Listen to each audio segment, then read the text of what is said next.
Täna ja homme siis Audentes erakoolis meil siin toimub mini Model United Nations ehk siis ÜRO simulatsioon, kus siis õpilased meie koolist ja Tartu Miina Härma gümnaasiumist, siis IB programmi järgi õppivad õpilased, kehastuvad ÜRO delegaatideks ja mängivad läbi julgeolekunõukogu siis kohtumist. Esimese päeva teemaks on Kongo Demokraatliku Vabariigi olukord ja kriisid seal, et kuidas siis sellega peaks toime tulema.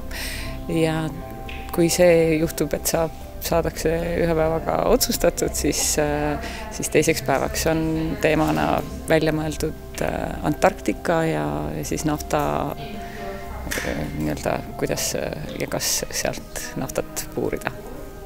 Mina olin Tšaadi riigi delegaat. Oma riigi seisukohtade kaitsmine on küllaltki raske, sellepärast et sa pead valdama seda teemat väga hästi esiteks ja teiseks ka oma riigi seisukohta.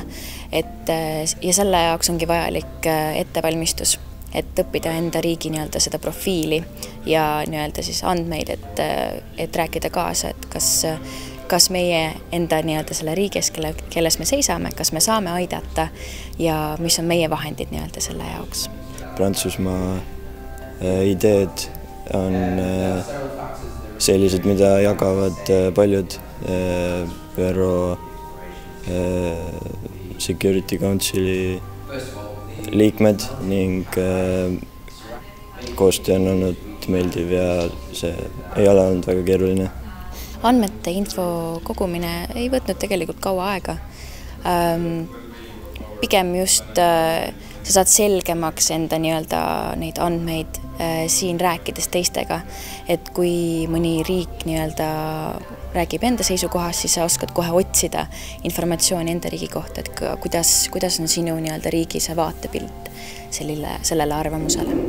Pärast 2 päeva sellist intensiivset programmi ma hindan oma kogemusi väga-väga kõrgelt, et see, mis ma olen siit saanud, ei ole ainult nagu esinemishirmu kaotamine, vaid pigem just see, et see avardab su silmaringi üldisemas pildis ka, et sa näed ja kohtud teiste riikide vaadetega, mis on väga-väga arendav.